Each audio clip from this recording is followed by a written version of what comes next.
everyone, I am Shivani Solanki and I welcome you all to the Law वाला channel जहां पे UPPCSJ के इस फ्री नीति बैच में हम डील करने वाले हैं अगला इंपॉर्टेंट माइनर लॉ। ये minor law not only is important, this minor law is not only important for your UPPCSJ preliminary but even important for other state judiciaries जहां पे ये सिलेबस आता है। कुछ स्टूडेंट्स का पूछना था कि मैम आप UPPCSJ में जो माइनर लॉज करा रहे can we with the help of those sessions can we cover our RGS syllabus also? हाँ जी बच्चा, आप RGS syllabus के लिए भी वो सेशंस देख सकते हैं।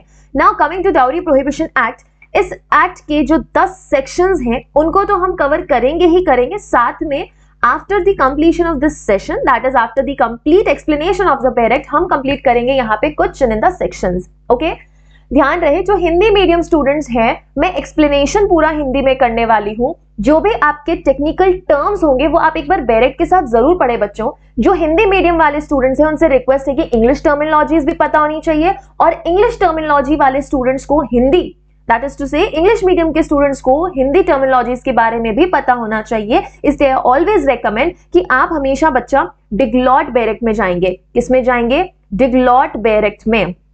और डिगलॉट बैरेक्ट भी आप एक अच्छी पब्लिकेशन का लें ताकि ये इंश्योर हो सके कि उसमें कोई मिस्टेक नहीं हो, उसमें किसी प्रकार की त्रुटि नहीं है। Okay, now let's begin with our dowry prohibition act.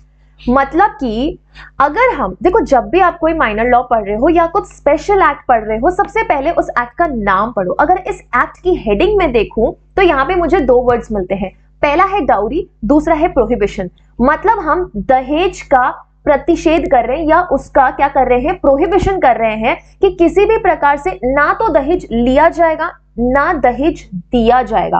तो ये एक्ट पढ़ने के बाद एक चीज हमें क्लियर करनी है कि क्या सिर्फ दहेज लेना पनिशेबल है या दहेज देना भी पनिशेबल है। और अगर दहेज देना भी पनिशेबल है बच्चों, तो हम देखते हैं कि शादियों में कई बार जो लड़की वाले होते हैं वो लड़की को भी तो गिफ्ट्स देते हैं, प्रेजेंट्स देते हैं। तो क्या वो डाउरी के डेफिनेशन में नहीं आता है या आता है? या फिर लड़के वाले अगर लड़की को, लड़की के फैमिली को कोई प्रॉपर्टी दे या किसी भी प्रकार का ऐसा प्रेजेंट दे, तो क्या उस केस में वो डाउरी में नहीं आएगा? So we actually need to see whether this dowry prohibition act is gender neutral और gender bias, that is gender bias. Okay, मैंने हो सकता है जनरल बोल दिया, इट इज जेंडर बायस्ड और इज इट जेंडर न्यूट्रल? बराबर है ये चीज। डाउरी प्रोहिबिशन एक्ट में हमें सबसे पहले फोकस करना है कि डाउरी होती क्या है। दूसरा पॉइंट हम देखेंगे इसके दो sections, that is section number 3 and section number 4।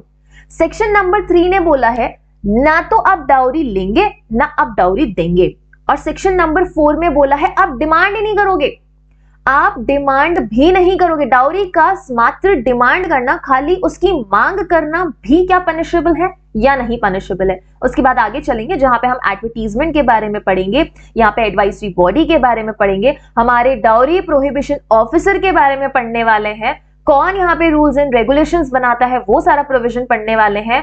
And in case अगर विमेन को आपने ऐसा कोई डाउरी दिया एंड उसकी डेथ हो जाती है या फिर विमेन के अलावा उस विमेन की मैरिज के वक्त किसी और अदर रिलेटिव को डाउरी दिया जो उस मैरिज से कनेक्शन रखता है, then in that case what, क्या वो डाउरी हमें या प्रॉपर्टी हमें विमेन को वापस रिटर्न कर देनी है या फिर आप उस पर्सन के पास ही रहने देंगे जिस पर्सन को वो प्रॉपर्टी दी गई थी? ठीक है, शुरू करेंगे हमारा सेशन, लेकिन एज यूजुअल मैंने हमेशा कहा है कि हम सबसे पहले इसकी इंपॉर्टेंट डेट्स देखेंगे और साथ ही साथ ये देखेंगे कि क्या हमारा ये माइनर लॉ किसी मेजर लॉ से कनेक्ट होता है या नहीं होता है, और अगर होता है तो कौन से सेक्शंस हैं। तो पहला सेक्शन जो हमारे पास आता है इंडियन एविडेंस एक्ट का सेक्शन नंबर 113 बी, जो कि कहता है presumption as to dowry death. अगर कोई डाउरी डेथ हुई है, अगर कोई डाउरी की डिमांड हुई है और हमारे पास ऐसा रीजनेबल सस्पिशन है या फिर ऐसा कोर्ट को लगता है कि ये दिखाया जाए कि डाउरी की डिमांड की वजह से उस महिला की मृत्यु हुई है, कोर्ट विल प्रिज्यूम कि अब ये आपकी डाउरी डेथ की कैटेगरी में आता है। When we come to IPC, we have section 304B जो कि कहता है डाउरी डेथ का मतलब क्या है। तो अगर डाउरी डेथ को वर्ड को हम देखें, it has been defined in your IPC। और उसके बाद एक और सेक्शन आता है that is 498A of IPC जो कहता है क्रुएलिटी, क्रुएलिटी बाय हस्बैंड और the relatives of the husband. तो यहाँ पे अगर क्रुएलिटी में डाउरी की डिमांड की जा रही तो भी क्रुएलिटी आएगा। Cruelty just does not mean कि आप किसी तरीके से टॉर्चर कर रहे हो, विमेन को कोई कमेंट कर रहे हो, किसी तरीके से उसको इनडिसेंट या डेनिग्रेटिंग तरीके से ट्रीट कर रहे हो। नॉट जस्ट दैट, सिर्फ इल ट्रीटमेंट ही नहीं बच्चों, इसमें अगर हस्बैंड या उसके रिलेटिव्स ने उससे दहेज की भी मांग की है तो मतलब प्रताड़ित ही किया है ना, खुश थोड़ी हो रही है वो कोई घर वालों ने डिमांड किया है डाउरी का। Obviously she will be tense, she will be under stress, है ना। तो उसमें आपके इस क्रुएलिटी के पॉइंट में क्या आ जाता है, डाउरी का डिमांड किया तो वो भी क्रुएलिटी के पॉइंट में फॉल करता है। ओके, नाउ लेट्स अंडरस्टैंड कि कौन कौन सी इंपॉर्टेंट डेट्स है जो हमें याद रखनी है। सबसे पहला इस डाउरी प्रोहिबिशन एक्ट का हमें ईयर ध्यान रखना है। प्रेसिडेंट्स ईयर कब मिली थी बच्चों, 20 मई 1961, ये 1961 का एक्ट है। ओके, 20 मई 1961 को इसको प्रेसिडेंट की असेंट मिल गई थी।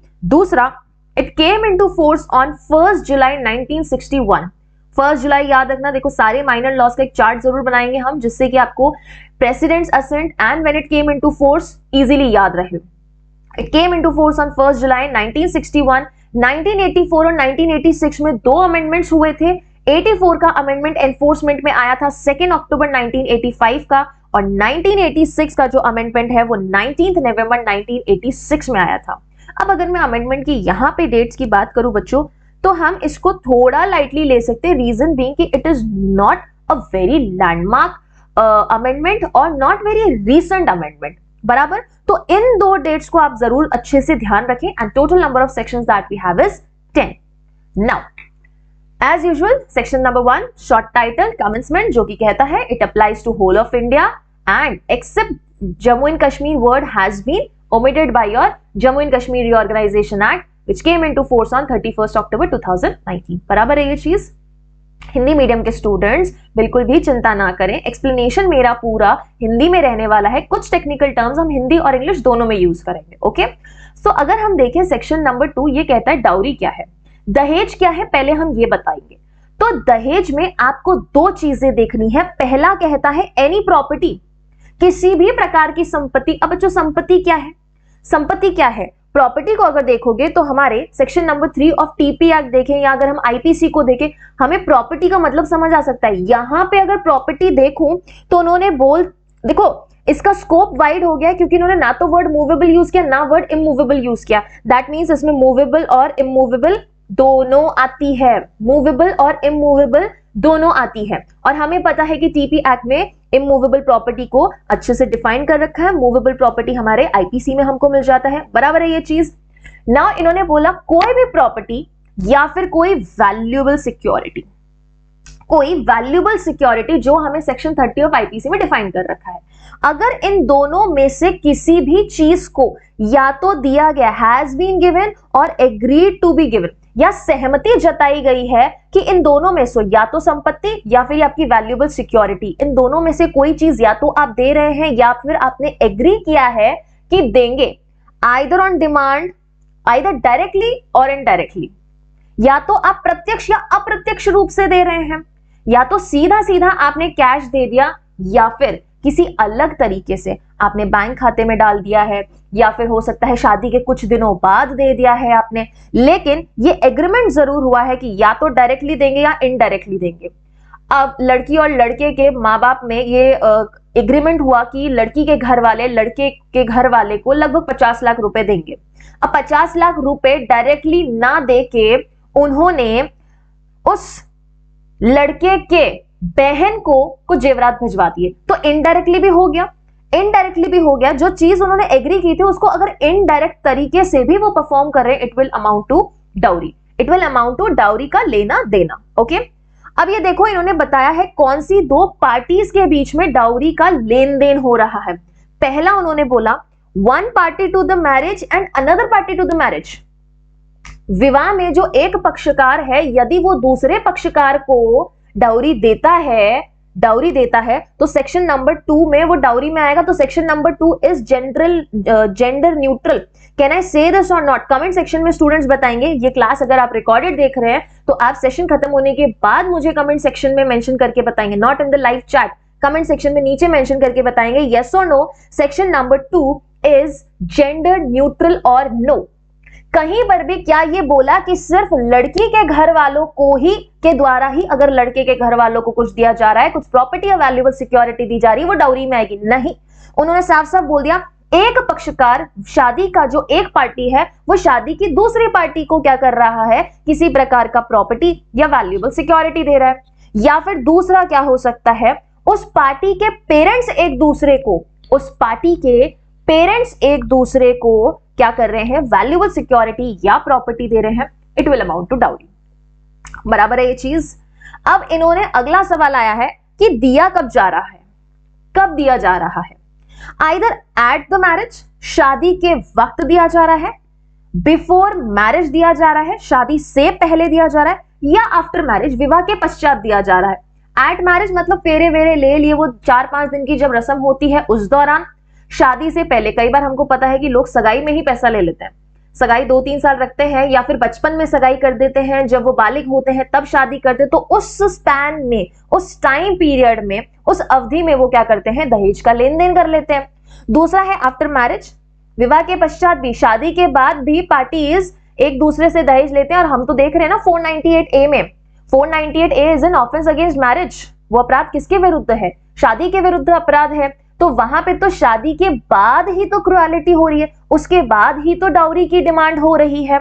113B में भी अगर हम presumption as to dowry death की बात कर रहे हैं या 304B ऑफ IPC में बात कर रहे हैं, इस केस में क्या जरूरी है, इस केस में ये जरूरी है कि मैरिज होनी चाहिए, और मैरिज के बाद अगर कोई डाउरी की डिमांड की जा रही है, it will amount to dowry under section number 2। तो सेक्शन नंबर 2 में दो चीजें बताई बच्चों। पहला ये बताया कि डाउरी की डिमांड होती क्या है, डाउरी में एग्जैक्टली आप मांगते क्या हो, और उस डाउरी का आदान प्रदान होता किसके बीच में है। तो पॉइंट नंबर 2 आ गया हमारा पार्टीज के बारे में बताया। एंड पॉइंट नंबर 3 क्या बताया बच्चों, कि कब डाउरी की डिमांड हो रही है, कब डाउरी का आदान प्रदान हो रहा है। ठीक है, what, by whom, and third आ गया है when। तो ये इन 3 सवालों का जवाब हमें मिलता है सेक्शन नंबर 2 में। लेकिन एक पॉइंट, एक एक्सेप्शन यहां पे ये है कि डज नॉट इंक्लूड डावर और मेहर to person on whom Muslim law applies. मतलब मुस्लिम पर्सनल लॉ को यहां पे एग्जेम्प्ट कर दिया गया है कि अगर मुस्लिम लॉ में मेल के द्वारा फीमेल को कोई डावर या मेहर दिया जाता है, वो डाउरी के कंसेप्ट में नहीं आएगा, क्योंकि that is considered to be one of the essentials of the marriage under Muslim law. वो विवाह के लिए एक अति महत्वपूर्ण सेरेमनी कह सकते हो, या एक कंडीशन है, शर्त है, जिसके बेसिस पे मुस्लिम लॉ के अंडर शादी होती है। इसीलिए तो कहते हैं कि Muslim marriage is not sacrament, it is a contract, जहां पे एक तरीके का कंसिडरेशन हमको वहां देखने को मिलता है। तो मुस्लिम लॉ में अगर डावर या मेहर, जिसको हम एक ही वर्ड कहा जाता है, it means one and the same thing, उस केस में it will not amount to dowry. बराबर। Now let's understand penalty. यहाँ पे पेनल्टी बच्चों देखो बहुत सारे सेक्शन में मिलने वाली है, ठीक है, बहुत सारे अलग अलग सेक्शन में अलग अलग चीज के लिए मिलने वाली। लेकिन डाउरी की जो मेजर पनिशमेंट है वो सेक्शन नंबर 3 और सेक्शन नंबर 4 में दे रखा है। सेक्शन नंबर 3 में ये बोला कि अगर डाउरी लिया और अगर डाउरी दिया, लेना देना ऑफ दहेज इज पनिशेबल। दोनों ही चीजें पनिशेबल है, गिविंग और टेकिंग।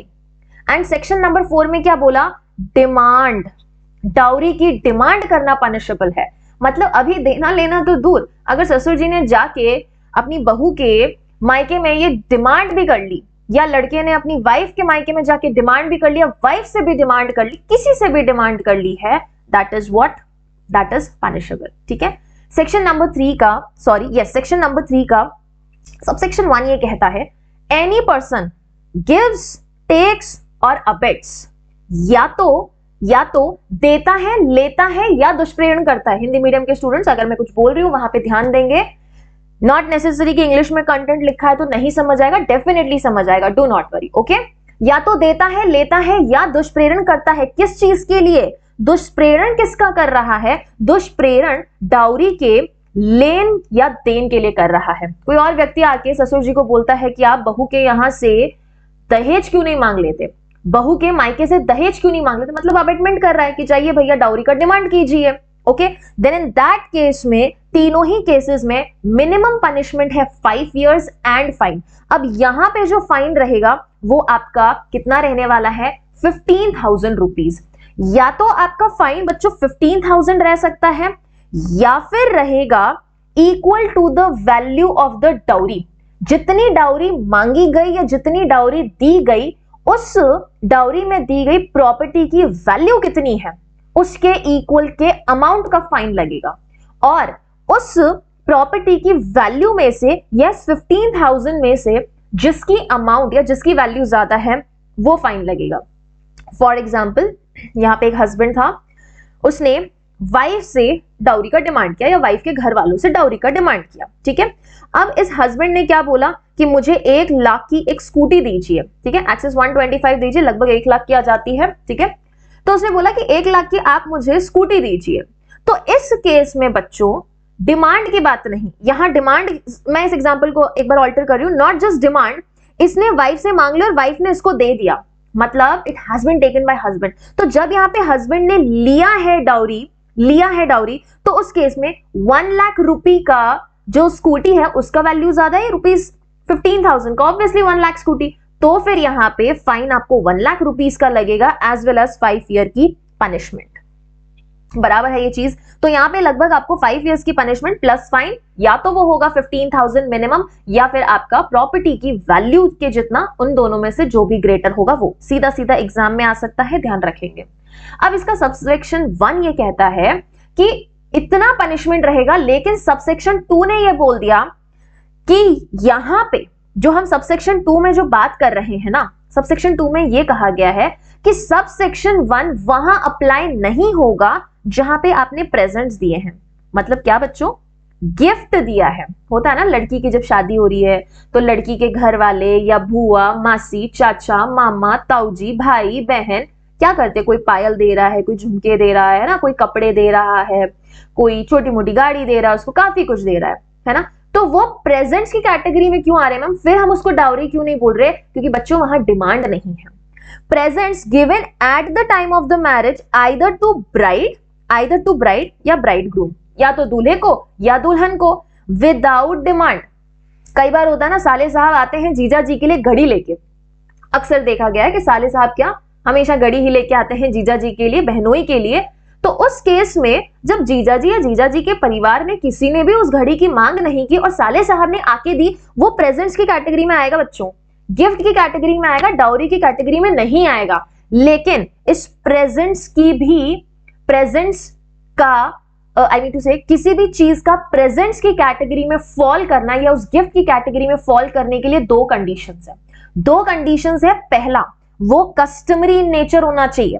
जो ये गिफ्ट का आदान प्रदान हो रहा है, साले साहब जीजा जी के लिए अगर कोई गिफ्ट लेके आ रहे हैं, कोई प्रेजेंट लेके आ रहे हैं, तो अगर वो गिफ्ट, अगर वो प्रेजेंट कस्टमरी इन नेचर है, मतलब उनके रीति रिवाज, ट्रेडिशन, कस्टम्स के अकॉर्डिंग वो अलाउड है, प्लस अगर उसकी value does not exceeds the financial status of the person giving that present. मतलब क्या बच्चों, मतलब पहला तो वो कस्टम के अकॉर्डिंग होना चाहिए, घड़ी देना नहीं देना क्या हमारे कस्टम्स में, रीति रिवाज में है, या फिर पायल की जोड़ी देना हमारे कस्टम्स में अलाउड है या नहीं है। मतलब मैरिज का एक एसेंशियल पार्ट कह सकते हो आप कि हाँ भैया ये चीज तो हमें लगेगी। दूसरा, जब आप वो प्रेजेंट दे रहे हो ना, तो जो व्यक्ति दे रहा है उसके खुद के फाइनेंशियल स्टेटस से ऊपर नहीं होना चाहिए। उसकी जो आर्थिक स्थिति है, या कह सकते हैं वित्तीय स्थिति, उसके पास कितना पैसा है नहीं है, उसके लेवल के ऊपर का वैल्यू का ऐसा कोई भी प्रेजेंट नहीं दिया जाएगा। अब साले साहब की नौकरी है 20,000 की, हर महीने उनको 20,000 रुपए मिलता है, ठीक है। अब क्योंकि वो चाहते थे कि उनकी बहन की शादी अच्छे घर में हो जाए, तो उन्होंने सोचा जीजा जी को शादी पे हम क्या करेंगे, एक अच्छी क्रेटा या ब्रीजा दे देंगे। अब अगर हम क्रेटा या ब्रीजा का टॉप मॉडल भी शायद लेने जाएंगे तो मैं एवरेज कम से कम बता रही हूँ लगभग 11, 12, 13 लाख के आसपास आपको पड़ेगा, ठीक है। अब जहां साले साहब की मंथली इनकम ही 20,000 है, वो जीजा जी को प्रेजेंट दे रहे हैं 10-15 लाख रुपए का। अलोंग विद दैट वो ना तो कस्टमरी नेचर है, ना ही जीजा साले साहब के फाइनेंशियल स्टेटस के अंदर है, देन इन दैट केस वो प्रेजेंट की कैटेगरी में नहीं आएगा। उसको हम गिफ्ट की कैटेगरी में नहीं डालने वाले हैं, सीधा सीधा वो डाउरी की कैटेगरी में जाएगा। बराबर है ये चीज। तो आपसे प्रेजेंट्स का एसेंशियल कंडीशन पूछा जा सकता है, पहला कस्टमरी होना चाहिए, दूसरा जो व्यक्ति दे रहा है उसके फाइनेंशियल स्टेटस के बाहर नहीं होना चाहिए। Now let's come to section number 4 जो कि कहता है कि अगर डाउरी का डिमांड हुआ तो भी पनिशमेंट। एनी पर्सन डिमांड्स, या तो डायरेक्टली या इनडायरेक्टली, प्रत्यक्ष रूप से या अप्रत्यक्ष रूप से मांग कर रहा है। किससे? किससे मांग किया जा रहा है? या तो पेरेंट से, रिलेटिव से या गार्डियन से। दूल्हे या दुल्हन, ब्राइड या ब्राइड ग्रूम के पेरेंट्स से, उसके माता पिता से, उसके रिश्तेदारों से या उसके संरक्षक से। हिंदी मीडियम स्टूडेंट अच्छे से सुनेंगे, उसके माता पिता, उसके रिश्तेदार या उसके संरक्षक से कोई भी दहेज की मात्र मांग करता है तो ये भी आपके लिए पनिशेबल है, दंडनीय है। और यहाँ पे मिनिमम पनिशमेंट आपको मिलता है 6 मंथ्स, मैक्सिमम पनिशमेंट दे रखा है आपको 2 years and 10,000 fine. 2 years and 10,000 fine, ठीक है। अच्छा बच्चों, एक चीज नोटिस करेंगे आप सभी, जब मैं आपको ये माइनर लॉस पढ़ा रही हूँ, क्योंकि काफी सारी पनिशमेंट्स होती है, हो सकता है कहीं ऊपर नीचे गलती से कोई पनिशमेंट ऊपर नीचे बोल दिया गया, तो एक बार कमेंट सेक्शन जरूर चेक कर लीजिएगा, जहां पे मैं रेक्टिफाई कर दूंगी। ओके, हालांकि आप ट्राइड माय लेवल बेस्ट कि मैं पनिशमेंट गलत ना ऐड करूं, फिर भी कभी फ्लो में होते होते हो सकता है स्लिप ऑफ टंग हो जाए, तो स्टूडेंट्स ये मान के बैठते कि जो मैम ने बोला है पनिशमेंट शायद वही सही है। Do not worry, go and check your bare act, otherwise मैं यहाँ पे कमेंट सेक्शन में राइट आपको पनिशमेंट के बारे में बता दूंगी। इन केस कभी गलती हो जाए, आपको त्रुटि लगे, तो do check the comment section, वहां पे आपको वो रेक्टिफाइड या जो एरर है उसको करेक्ट करके पिन किया हुआ मिलेगा। बराबर है स्टूडेंट्स? चलिए आगे चलेंगे। ओके, तो अब हम शुरू करेंगे हमारा section number 4A। Okay students, this is your section number 4A, जो कि कहता है बैन ऑन एडवर्टीजमेंट्स। किसके ऊपर बैन लगा है स्टूडेंट्स? बैन लगा है यहाँ पे एडवर्टीजमेंट्स पर, कि आप विज्ञापन नहीं देंगे। किस चीज का विज्ञापन नहीं देना है या कौन यहाँ पे विज्ञापन नहीं देगा? यहाँ पर यह प्रतिबंध लगाया गया है एनी पर्सन पे। Any person through advertisement offers, आपके सामने क्या कर रहा है? एक ऑफर रख रहा है। किस चीज के लिए ऑफर रख रहा है? पहले ये देखो, बोल रहा है any share in his money और प्रॉपर्टी, कि मैंने अगर आपको ऑफर रखा कि मेरी कोई मनी है, मेरा कोई मनी है या प्रॉपर्टी है, उसमें आपको मैं हिस्सेदारी दे दूंगा अगर आप मेरे इस पर्टिकुलर रिश्तेदार से, आपके इस रिश्तेदार लड़के या लड़की की शादी करवाते हैं तो, which is given as the consideration for marriage. उसको क्या कंसिडर किया जा रहा है? उसको क्या कंसिडर किया जा रहा है? एज द कंसिडरेशन, प्रतिफल माना जा रहा है उस विवाह के लिए। और ऐसा ऑफर आप एडवर्टाइज कर रहे हो, सीधा सीधा बात नहीं कर रहे हो, न्यूज़पेपर में छपवा रहे हैं, या आजकल हम देख रहे हैं सोशल मीडिया पे काफी सारे लोग ऐसे आके बोल रहे हैं कि हमारी बेटी से शादी कर लीजिए, हम आपको 10 लाख रुपया दे देंगे। अखबार में आ रहा है कि हमारी बेटी इतनी ग्रेजुएट है या हमारा लड़का इतना पढ़ा लिखा है, अगर उससे कोई शादी करता है तो एक गाड़ी, एक बंगला दिला देंगे। तो अगर ऐसा ऑफर रखा जा रहा है किसके थ्रू?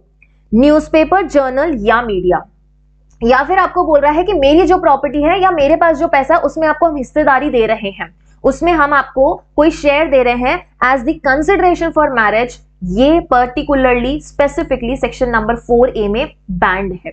और साथ में क्या बोला? यदि ऐसा पर्सन ऐसे ऑफर के बारे में या तो प्रिंट करता है, पब्लिश करता है या सर्कुलेट कर रहा है कि मैं आपके सामने ऐसा ऑफर रख रहा हूं, ऐसे ऑफर को प्रिंट किया, पब्लिश किया या सर्कुलेट किया, पनिशमेंट सेक्शन नंबर 4A में है, जो कि कहता है minimum 6 months punishment, maximum 5 years, और फाइन इस मैक्सिमम के साथ, दैट इज 5 year के साथ आपका फाइन रहेगा 15,000 रुपीज। और इसी के साथ सेक्शन नंबर 5 ये कहता है, अगर दो पार्टीज ने एग्रीमेंट किया डाउरी लेने के लिए या देने के लिए, मात्र करार किया, क्या किया है बच्चों? मात्र करार किया है। This is not contract, this is agreement.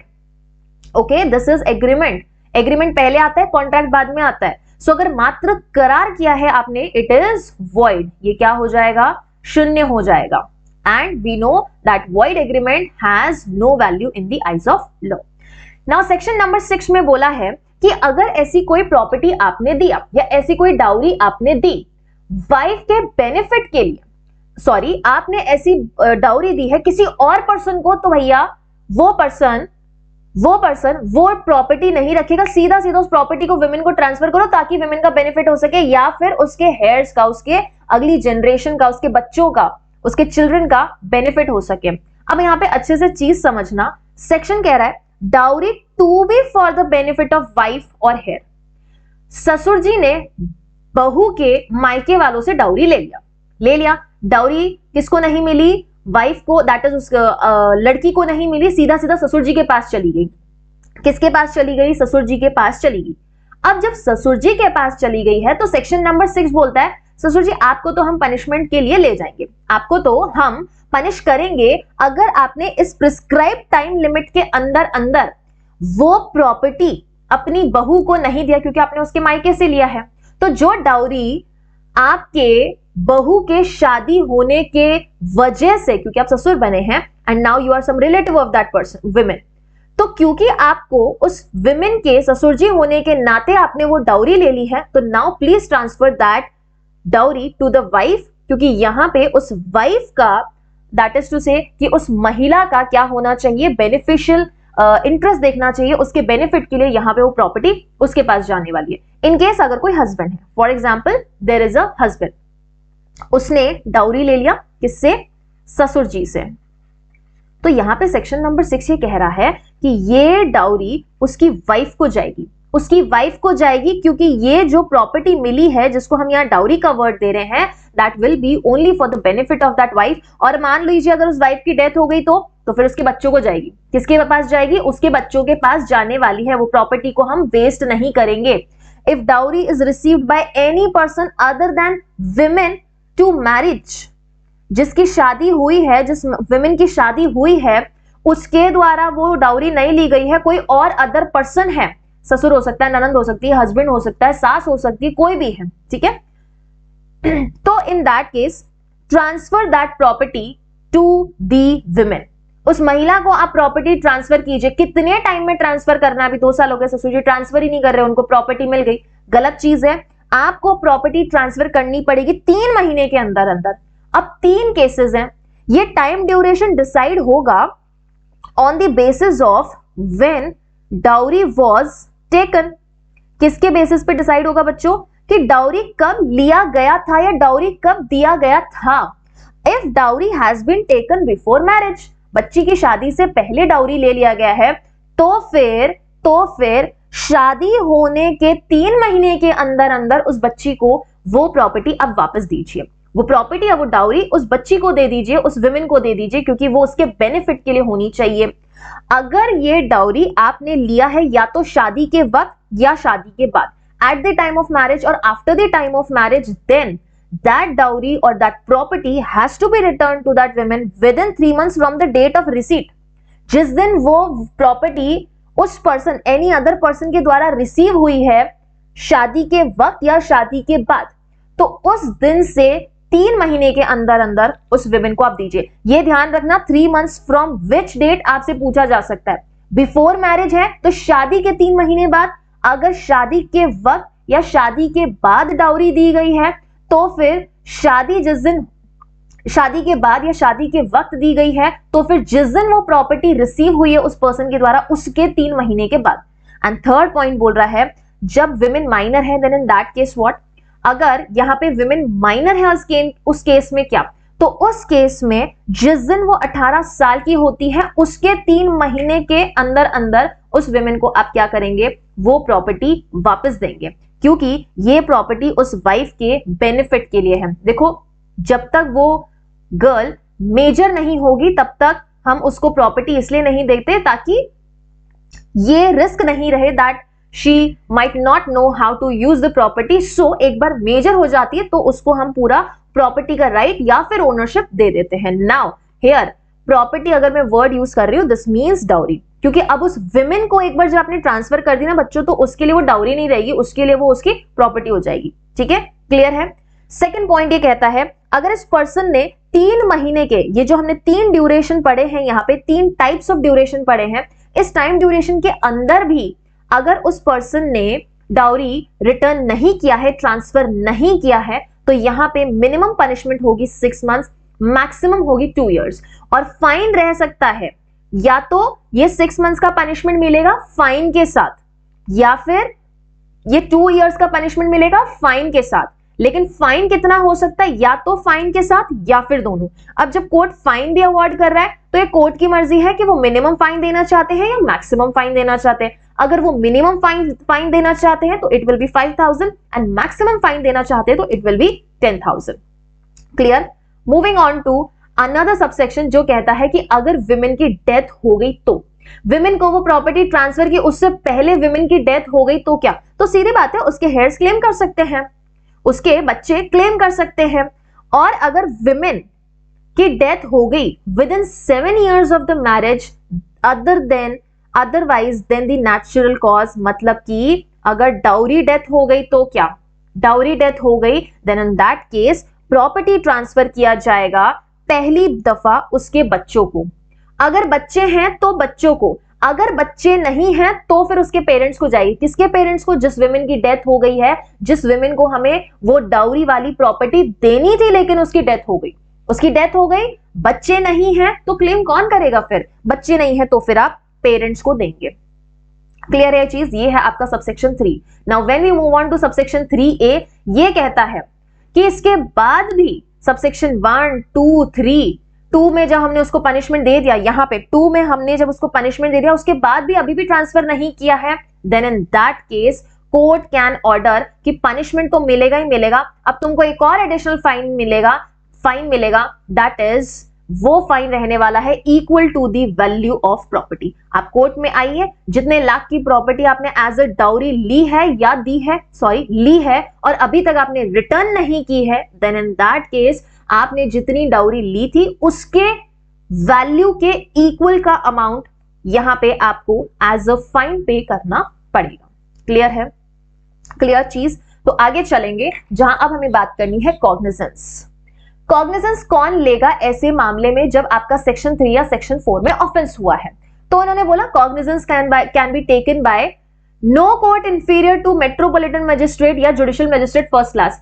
इन दो से कोई भी इंफीरियर है, इनका कोई भी जूनियर है या सबऑर्डिनेट है, वो नहीं लेगा। मतलब सीधी बात है ना, मेट्रोपॉलिटन मजिस्ट्रेट ले सकता है या जुडिशियल मजिस्ट्रेट फर्स्ट क्लास ले सकता है, बराबर चीज। लेकिन लिया कब जाएगा कॉग्निजेंस? क्या कोर्ट खुद से इस मामले का संज्ञान ले लेगा? यहां पे इसका आंसर यस रहेगा, क्योंकि आपका सेक्शन नंबर 7 ये कहता है कोर्ट के द्वारा कॉग्निजेंस लिया जा सकता है 3 तरीके से। पहला होगा या तो खुद के नॉलेज पे, दैट इज सुओ मोटो, और दूसरा हो सकता है जब उसके पास पुलिस रिपोर्ट आई। पुलिस रिपोर्ट मींस व्हाट बच्चा? Police report means FIR।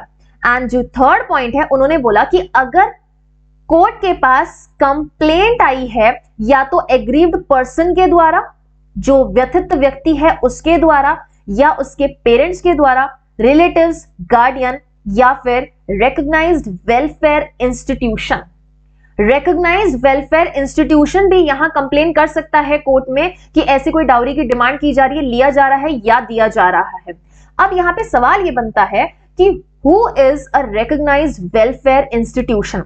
तो यहां पे हमारा ये पॉइंट उत्तर देता है कि रिकॉग्नाइज्ड वेलफेयर इंस्टीट्यूशन का मतलब है सोशल वेलफेयर इंस्टीट्यूशन या फिर ऑर्गेनाइजेशन। ऐसी कोई भी सोशल वेलफेयर इंस्टीट्यूशन, सामाजिक कल्याण जो देखते हैं, या फिर आपका कोई ऑर्गेनाइजेशन है जो कि रिकॉग्नाइज्ड है या तो सेंट्रल गवर्नमेंट द्वारा या फिर आपके स्टेट गवर्नमेंट द्वारा, केंद्रीय सरकार या राज्य सरकार ने यदि उसको रिकॉग्नाइज किया है, किसको? सोशल वेलफेयर इंस्टीट्यूशन या ऑर्गेनाइजेशन को, तो सीधा सीधा रिकॉग्नाइज्ड वेलफेयर इंस्टीट्यूशन बन जाती है।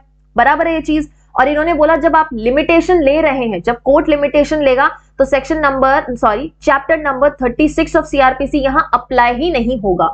चैप्टर नंबर 36 यहां अप्लाई नहीं होगा क्योंकि हमने यहां पे इसको क्या कर दिया बच्चों, इसको एक तरीके का अलग से स्पेशल एक्ट बना दिया है।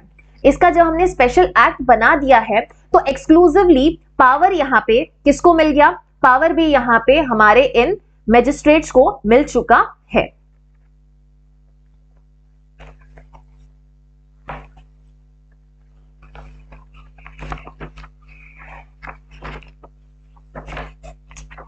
क्या तो फिर टाइम लिमिट कहां दे रखी है?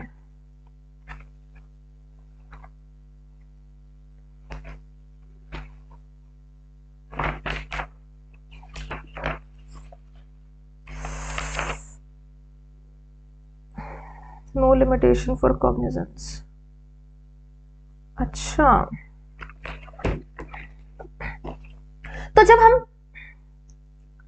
तो अब जब हम ये कह रहे हैं कि सेक्शन नंबर 36 तो अब जब हम ये कह रहे हैं कि chapter number 36 of CRPC apply नहीं होगा, मतलब कि यहाँ पे कोई लिमिटेशन है ही नहीं, there is no limitation for taking of the cognizance under section number 7 of dowry prohibition act. जब कोर्ट का मर्जी है तब यहाँ पे कॉग्निजेंस लिया जा सकता है, और अगर एग्रीव्ड पर्सन ने यहाँ पे आके कोई भी स्टेटमेंट दिया है, कोई भी कथन दिया है, तो उसके विरुद्ध कोई प्रोसिक्यूशन नहीं होगा, किसी प्रकार का कोई दावा, कोई सूट, कोई प्रोसीडिंग नहीं होगी। अब आएंगे हम कि हमारे ये ऑफेंस का नेचर कैसा है या बर्डन ऑफ प्रूफ किस पे आएगा। तो सेक्शन नंबर 8 ने कहा है कि इस ऑफेंस का नेचर है cognizable, bailable and non compoundable. Non compoundable, यहाँ पे ये शमनीय नहीं है, 320 ऑफ योर सीआरपीसी, ये शमनीय अपराध नहीं है। 8A ये कहता है बर्डन ऑफ प्रूफ किस पे रहेगा, तो 8 और 8A दोनों को साथ में पढ़ना है। 8A ये कहता है बर्डन ऑफ प्रूफ रहने वाला है। पहली बात, बर्डन ऑफ प्रूफ किस चीज का, कि भैया सेक्शन नंबर 3 और 4 में तुमने ऑफेंस किया है, इस चीज का बर्डन ऑफ प्रूफ किसके ऊपर रहेगा, it will lie on the person who is prosecuted, जिसके ऊपर आरोप लगाया गया है, जिसके ऊपर ऐसा दावा लगाया गया है, उस पर्सन ने ये प्रूफ करना है ना। तो सबूत का भार किस पे रहने वाला है, उस व्यक्ति पे रहने वाला है। अब क्या प्रूफ करने का भार है उसके ऊपर, what he has to do, what he has to prove कि मैंने ऐसा कोई ऑफेंस कमिट किया ही नहीं, बराबर चीज। कमिंग टू 8B और उसके बाद हम फाइनल सेक्शन 9 और 10 पढ़ेंगे, that is rule making power. 9 और 10 को भी एक साथ पढ़ेंगे। सेक्शन नंबर 8B ये कहता है कि एक डाउरी प्रोहिबिशन ऑफिसर होने वाला है, जिसकी नियुक्ति करेगा हमारा स्टेट गवर्नमेंट। स्टेट गवर्नमेंट नियुक्ति करेगा, लेकिन उसका कार्य क्या है, क्यों चाहिए हमको, तो आपका सबसेक्शन 2 ये कहता है उसके 4 कार्य होंगे। पहला उसका काम होगा कि वो ये मेक श्योर करेगा कि this act has been complied with, कि इस अधिनियम के जितने भी प्रोविजंस है, जितने भी प्रावधान है, उनका अच्छी तरह से कंप्लायंस हो रहा है, उसके विरुद्ध जाके कोई कार्य नहीं कर रहा है। ओके, सेकंड पॉइंट ये बोला है कि he has to make sure कि किसी भी तरह से डाउरी ना तो ली जा रही है, ना उसका अबेटमेंट किया जा रहा है। He has to prevent the taking of the and abetting of the dowry. यहाँ पे गिविंग के बारे में कुछ नहीं बोला, देने को आप प्रिवेंट करो नहीं करो वो जरूरी नहीं, कोई डाउरी लेगा नहीं और कोई भी डाउरी लेने के लिए क्या नहीं करेगा, दुष्प्रेरण नहीं करेगा। यहाँ पे इस चीज का उसको ध्यान रखना है। तीसरा फंक्शन है कि वो यहाँ पे एविडेंसेस को कलेक्ट करेगा, साक्ष्य को एकत्रित करेगा। फोर्थ पॉइंट आपका आता है कि कोई भी ऐसा एडिशनल फंक्शन उसको परफॉर्म करना पड़ सकता है जो कि आपका स्टेट गवर्नमेंट उसको दे दे। थर्ड पॉइंट यहाँ पे ये बैठता है, थर्ड सबसेक्शन ये कहता है conferring the power of police officer on DPO. आपके डाउरी प्रोहिबिशन ऑफिसर के ऊपर पुलिस ऑफिसर्स के पावर डाले जा सकते हैं। डालेगा कौन, स्टेट गवर्नमेंट, जिसने नियुक्ति की वही जाके उसको और एडिशनल पावर्स देगा। क्या बोल के पावर्स दे रहा है कि आपके पास पुलिस ऑफिसर्स के कुछ एडिशनल पावर्स हम दे रहे हैं, मतलब अरेस्ट कर सकते हैं, इन्वेस्टिगेशन कर सकते हैं, जब यहाँ पे एविडेंस कलेक्ट कर रहे हैं तो फिर अरेस्ट, सर्च, सीजर, सारे पावर्स दिए जा सकते हैं जितना कि स्टेट गवर्नमेंट को आवश्यक लगे, इंपॉर्टेंट लगे। सबसेक्शन 4 ये कहता है कि एक एडवाइजरी बोर्ड होगा। एडवाइजरी बोर्ड और डाउरी प्रोहिबिशन ऑफिसर दोनों का अपॉइंटमेंट स्टेट गवर्नमेंट करता है, लेकिन एडवाइजरी बॉडी की क्या जरूरत है बच्चों, वर्ड इटसेल्फ सेज कि जो एडवाइजरी बोर्ड है ये आपको एडवाइस देगा, असिस्ट करेगा। किसको करेगा, डाउरी प्रोहिबिशन ऑफिसर को करेगा। मतलब कि हम कहेंगे कहीं ना कहीं ये उसका असिस्टेंट का काम करेगा। क्या करेगा, असिस्टेंट्स का काम करेगा। अब ये एडवाइजरी बोर्ड में लोग कितने होने चाहिए, 5 वेलफेयर वर्कर्स होने चाहिए, दैट इज इट। लेकिन इन 5 वेलफेयर वर्कर्स में से भी 2 विमेन होनी जरूरी है। अच्छे से पढ़ लेना क्योंकि इसमें बहुत सारे एलिमेंट्स हैं। 8B में डाउरी प्रोहिबिशन ऑफिसर नियुक्ति कौन करेगा, स्टेट गवर्नमेंट करेगा। इसके 4 फंक्शंस हैं, साथ ही साथ इसके ऊपर पुलिस ऑफिसर के पावर्स दिए जा सकते हैं। वो कौन देगा, वो भी स्टेट गवर्नमेंट देगा। और इसको असिस्ट करने के लिए एक प्यारा सा बंधु इसके लिए नियुक्त किया जाएगा, दैट इज एडवाइजरी बोर्ड। उसकी नियुक्ति भी स्टेट गवर्नमेंट करेगा। क्यों करेगा, ताकि डीपीओ को असिस्ट कर सके। और इसमें 5 वेलफेयर मेंबर्स होंगे, सोशल वेलफेयर मेंबर्स होंगे, जिसमें से 2 क्या होनी चाहिए, महिलाएं होनी चाहिए। ठीक है। एंड लास्ट जो हमारे पास में पॉइंट्स बचते हैं, सेक्शन नंबर 9 और 10 दोनों में ही पावर मेकिंग रूल दे रखी है, that is rule making power दे रखा है। यहाँ पे दोनों में सेक्शंस में देने की क्या जरूरत है बच्चों, दोनों का title power to make rules है। लेकिन सेक्शन नंबर 9 में सेंट्रल गवर्नमेंट पहले आएगा, फिर स्टेट गवर्नमेंट। सेक्शन नंबर 9 में बोला सेंट्रल गवर्नमेंट के पास पावर्स है, और सेक्शन नंबर 10 में बोला स्टेट गवर्नमेंट के पास पावर्स है। सिंपल चीज है, पावर रूल्स बनाने का पावर तो दोनों को दिया है, लेकिन दोनों को अलग अलग सब्जेक्ट मैटर पे दिया है। तो इनका सब्जेक्ट मैटर क्या है? सब्जेक्ट मैटर इन दोनों का डिफरेंट है। अगर सेक्शन नंबर 9 में देखा जाए तो इन्होंने बोला सेंट्रल गवर्नमेंट के पास पावर है कि वो इन दो मुद्दों पे रूल्स बना सकते हैं। पहला, form manner in which the list of present is to be maintained. ये बात कर रहा है आपके रूल्स की बच्चों। अगर आप डाउरी प्रोहिबिशन एक्ट का रूल्स देखोगे जाके तो वहां पे दे रखा है कि जब भी किसी मैरिज के दौरान प्रेजेंट्स लिए जाएंगे, कोई भी ऐसे गिफ्ट्स का आदान प्रदान होगा, तो उस वक्त वहां पे मौजूद लोग एक लिस्ट बनाएंगे कि फलानी चीज इतनी वैल्यू की इस पर्सन ने किसको दिया है।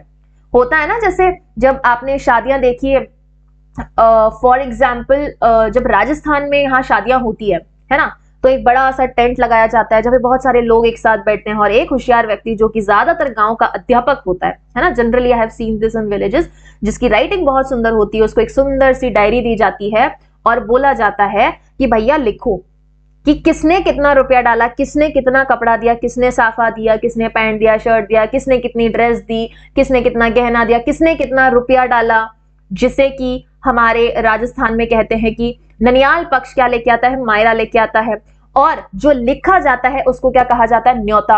अब आपके स्टेट्स में अलग अलग चीजों के अलग अलग नाम हो सकता है इनको दिया जाए, बट यस वो लिस्ट मेंटेन होती है। अब जनरल प्रैक्टिस में वो लिस्ट क्या होती है, फिर उस फैमिली के पास रहती है, साइन वाइन कुछ नहीं होता। लेकिन डाउरी प्रोहिबिशन एक्ट कहता है, उसका रूल्स ये कहता है, रूल्स जाके अगर हम पढ़ते हैं तो उसका सेकंड रूल ये कहता है कि that should be signed, that should be signed जिस परिवार में लिया गया। अगर ब्राइड की फैमिली में लिया गया तो ब्राइड वहां साइन करेंगे, अगर ब्राइड ग्रूम के यहाँ लिया गया तो वो लोग साइन करेंगे। मतलब ब्राइड और ब्राइड ग्रूम ने अपने अपने वहां पे लिस्ट में साइन किया होना चाहिए उस प्रेजेंट्स की लिस्ट के ऊपर। तो वो प्रेजेंट्स की लिस्ट का फॉर्म और मैनर कौन बनाएगा? Central government. उस फॉर्म और manner of the list of presents के ऊपर रूल्स बनाने का पावर सेंट्रल गवर्नमेंट का। Plus better coordination of the policy and action. Dowry prohibition act के प्रोविजंस को अच्छे से इंप्लीमेंट करने के लिए और इससे रिलेटेड और पॉलिसीज बनाने के लिए, एक्शन लेने के लिए पावर किसके पास है? रूल मेकिंग पावर किसके पास है? सेंट्रल गवर्नमेंट के पास। On the other hand if we talk about section number 10, section number 10 आपका स्टेट गवर्नमेंट को पावर देता है डीपीओ से रिलेटेड रूल्स बनाने के लिए। That is dowry prohibition officer से रिलेटेड रूल्स बनाने का पावर किसको? स्टेट गवर्नमेंट को। सोचना ही नहीं है। रीजन बीइंग कि अभी हम पढ़ के आए हैं कि सेक्शन नंबर 8B में, where is the section number 8B? Yes, section number 8B में जब इस व्यक्ति की नियुक्ति ही स्टेट गवर्नमेंट कर रहा है, जब नियुक्ति ही स्टेट गवर्नमेंट कर रहा है, तो जाहिर सी बात है कि यहां पर उससे रिलेटेड पावर भी स्टेट गवर्नमेंट बनाएगा। तो पहला बोला है कोई भी एडिशनल फंक्शन इसको, इस ऑफिसर को देना है नहीं देना है, स्टेट गवर्नमेंट रूल्स बनाएगा। दूसरा, कितना फंक्शन करना है इनको, या इनके फंक्शन पर क्या लिमिटेशन होनी चाहिए, या क्या कंडीशन होनी चाहिए, उन सब के ऊपर रूल्स स्टेट गवर्नमेंट बनाएगा। डीपीओ का रोल आते ही स्टेट गवर्नमेंट, एडवाइजरी बोर्ड का रोल आते ही स्टेट गवर्नमेंट। पूरे आपके डाउरी प्रोहिबिशन ऑफिसर में सेंट्रल गवर्नमेंट का रोल सिर्फ एक जगह आता है, that is your section number 9। Clear है ये चीज? आई होप अब आपको ये सारे पॉइंट्स क्लियर हो गए हैं। सेक्शन नंबर 6 थोड़ा अच्छे से याद रखिएगा बच्चों, क्योंकि यहां पे आपको टाइम लिमिट दे रखा है और काफी सारी चीजें दे रखी है। Okay, now we will move on to our practice questions और करेंगे हम कुछ questions attempt. First question is when did dowry prohibition act came into force? Came into force पूछ रहा है, not president's assent. 10 September, 20 October, 1 July 1961 और 1 अप्रैल 1962। सीधी सी बात है, अब 1961 का एक्ट है तो दो हमारे पॉइंट्स तो यहां से एलिमिनेट ही हो जाते हैं। सो राइट आंसर इज 1 जुलाई 1961। क्या आंसर है हमारा? 1 जुलाई 1961। अब देखो, इफ यू रिमेंबर, मैंने आपको कुछ डेट्स बताई थी, ये रही हमारी डेट्स। इनमें से मैं आपको वापस याद दिला दूं कि हमारे लिए सिर्फ ये दो डेट्स इंपॉर्टेंट है, अमेंडमेंट वाली डेट ज्यादा इंपॉर्टेंट नहीं रहती है, क्योंकि ना तो अमेंडमेंट ये रीसेंट है ना कुछ खास लैंडमार्क अमेंडमेंट है। Okay, next question, who appoints dowry prohibition officer under 8B of dowry prohibition act? अभी हम पढ़ के आए हैं, it is your state government. ठीक है, और 8B में इसकी नियुक्ति होती है, किसमें होती है? 8B में नियुक्ति होती है। ओके, दो सेक्शंस और पढ़े थे, सेक्शन नंबर 8 और सेक्शन नंबर 8A। 8 में हमने क्या पढ़ा? नेचर पढ़ा, nature of the offence. 8A में हमने क्या पढ़ा? That is burden of proof किसके ऊपर रहेगा मैम? नेचर में क्या है? Cognizable, bailable and non compoundable.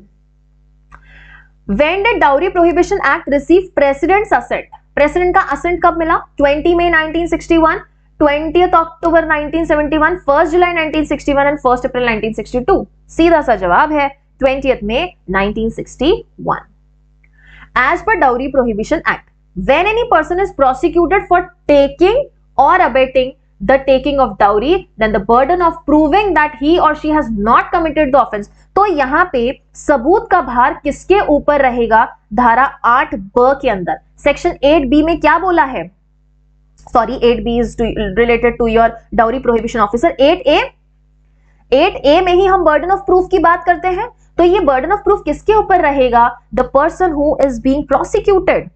Option number A कह रहा है everyone associated with the person who is no local councillor नहीं, एंड मैरिज रजिस्ट्रार का भी यहाँ पे कोई रोल नहीं रहता। ओके, अब मुझे बात बताओ, अगर ये सेक्शन नहीं भी पढ़ते और मान लो आपने एक्ट भी नहीं पढ़ा होता, तो क्या हम बच्चों यस और नो में बताना लीगल लॉजिक लगा के भी इस आंसर को अटेम्प्ट कर पाते? तो यही लीगल लॉजिक लगाना है आपको कई बार, अगर आपको लगता है कि मैं कौन सा आंसर मार्क करूं तो। Who has the power to take cognizance under dowry prohibition act? किसके पास पावर है डाउरी प्रोहिबिशन एक्ट में कॉग्निजेंस लेने का? Metropolitan magistrate, judicial magistrate first class, A और बी। कहां पढ़ा था? सेक्शन नंबर 7 में। मेट्रोपॉलिटन मजिस्ट्रेट भी ले सकते हैं, मजिस्ट्रेट भी ले सकते हैं, और जुडिशियल मजिस्ट्रेट फर्स्ट क्लास, तो ए और बी कोई भी बराबर। पर इससे कोई इंफीरियर कोर्ट नहीं, इससे कोई भी इंफीरियर कोर्ट नहीं। सेक्शन नंबर 7 में हमने क्या पढ़ा था? Who will take cognizance and when the cognizance has to be taken। तीन तरीके से cognizance लिया जा सकता है, या तो suo moto on the knowledge of itself, court खुद से ले सकता है, या फिर पुलिस रिपोर्ट पे, दैट इज FIR पे, या फिर अगर उनको कंप्लेन रिसीव होती है किसके द्वारा?